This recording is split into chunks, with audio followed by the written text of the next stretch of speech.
বাড়িটা কি ফাঁকা লাগছে না? হ্যাঁ, তা তো লাগছে। আমারই কোনো কাজে মন লাগছে না, কিন্তু তা বলে বলে এইভাবে খাওয়া দাওয়া ছেড়ে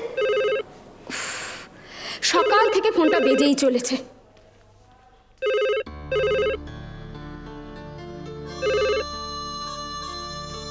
হ্যালো হ্যালো,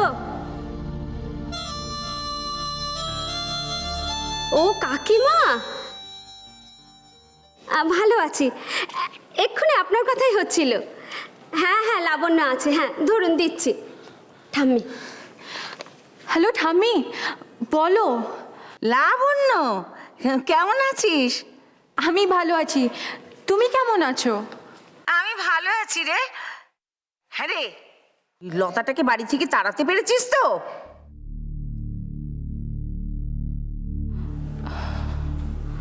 লতাদি নিজেই চলে গেছে, সেই সকালবেলা বেরিয়েছে, এখন অবধি ফেরেনি। আমার মনে হয় না আর আসবে।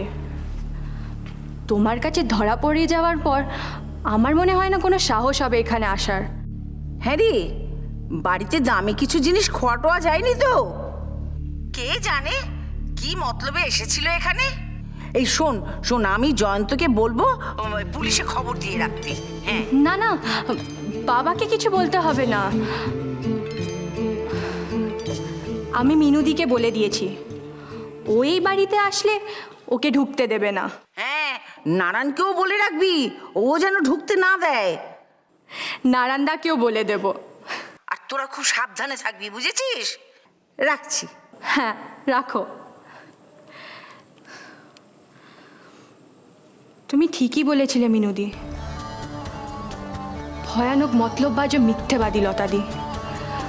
ঠাম্মির হাতে ধরা না পড়লে আমরা তো কে জানে আরো কত বড় বিপদ যে ঘটে যেত। হ্যাঁ, কিন্তু এখন আর সেই ভয় নেই। তাহলে এবারে তুমিও লক্ষ্মী মেয়ের মতো খেয়ে নেবে। চলো চলো।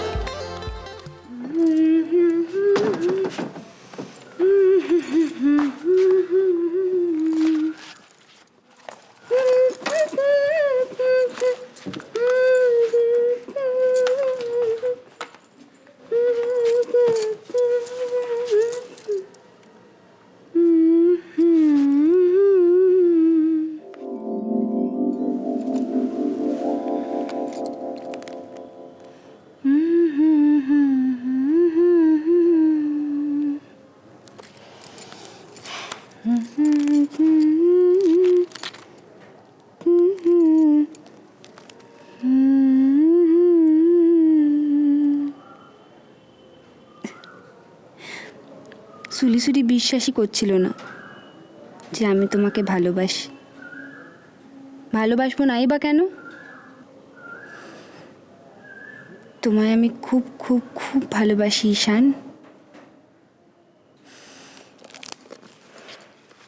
তুমি শুধু আমার।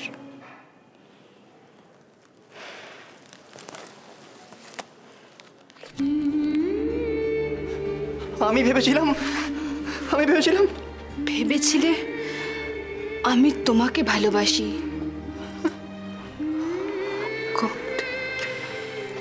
কি করে ভাবলে আমি তোমাকে ভালোবাসবো? ললিতা প্লিজ, আমার একটা কথা শোনো প্লিজ। আরে ঈশান, আমি পারবো না। আমি সব জেনে শুনে এখানে থাকতে পারবো না, প্লিজ। আমি কোথাও যাব না। আমি কোথাও যাব না, কারণ আমি ঈশানকে ভালোবাসি।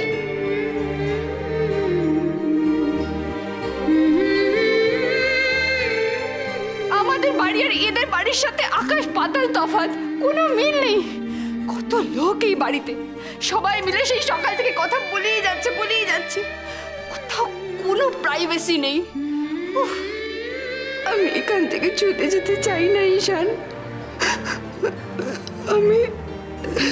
আমি এখানেই থাকতে চাই। আমি এখানেই থাকতে চাই ঈশান। একদিন তুই বুঝতে পারবি যে ঈশানের সঙ্গে তোর বিয়ে দিয়ে আমি কোনো ভুল করিনি। আমি বলছি মা, তোর আফসোস করার কোনো জায়গা থাকবে না। দেখবি ওরা তোকে কত ভালোবাসবে, কত আদর করবে তোকে থেকে। যেদিন তুই এই ভালোবাসার আস্বাদ পাবি, সেদিন বুঝতে পারবি মা, এই বিয়েটা তোর জীবনে কত বড় আশীর্বাদ হয়ে এসেছে।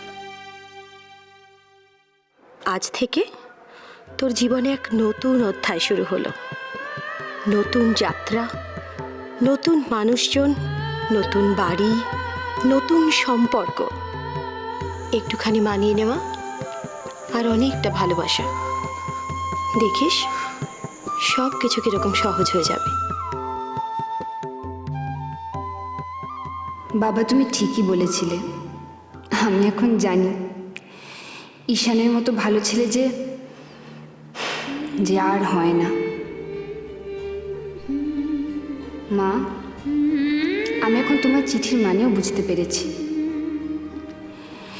এই বাড়িটা এখন সত্যি সত্যি আমার বাড়ি হয়ে গেছে। আর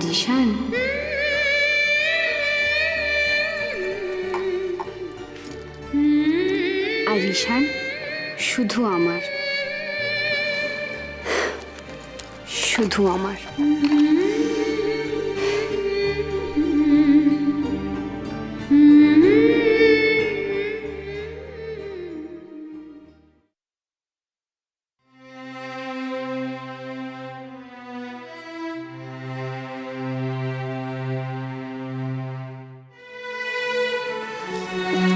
প্লিজ মা, কেন তুমি হাল ছেড়ে দিচ্ছ? তুমি তো এখন থেকে আমার স্ট্রেংথ। হ্যাঁ, কি করে তুই ওখানে থাকবি? কি করে থাকবি তুই? না না, আমি সব জানি মা, আমি সব জানি মা। আরে আগে কনিষ্ক ছিল, আমি তো নিশ্চিন্তে ছিলাম মা। কনিষ্কর ভালোবাসায় আমার ভরসা ছিল, কিন্তু এখন কি এখন? এখন কিচ্ছু হয়নি। আমি ঠিক আছি, আমি ঠিক আছি মা। আমি খুব ভালো আছি মা। হ্যাঁ মা।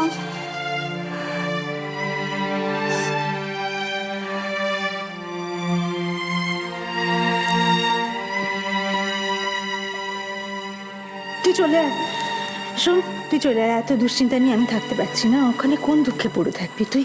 তুই বাড়ি চলে আয়। বাড়ি চলে আয়। না মা, সেটা আর হতে পারে না। এখন থেকে ওটাই আমার বাড়ি, ওটাই।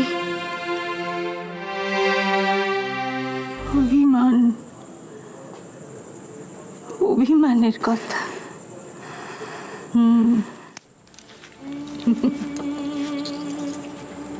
এটা তোর অভিমানের কথা মা। অনেক বকাবকি করেছি তো তোকে, তাই এই দুঃসময় আমাদের কাউকে পাশে থাকতে দিতে চাইছিস না তুই।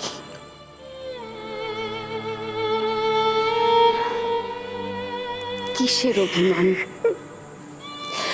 কিসের অভিমান মা? তোমরা সকলে আমার পাশে আছো যে, আর তাই জন্যই আমি এত বড় একটা সিদ্ধান্ত নিতে পারছি। কিন্তু মা, তুমি শুধু আমার কথাই ভাবছো। বাবা মা, ওদের কি হবে বলো তো? কি দেখবে ওদের?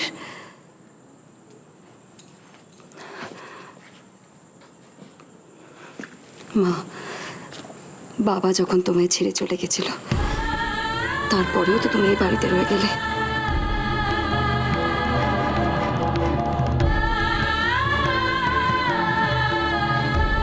বলো। আমি তখন রয়ে গেলাম কারণ আমাকে ওরা ভালোবাসতো, আমাকে চেয়েছিল আমি থাকি এখানে। আমি তো অবাঞ্ছিত ছিলাম না। ও মা, আমি তো নিজের চোখে দেখে এসছি মা, ওরা তো কেউ তোকে ভালোবাসে না।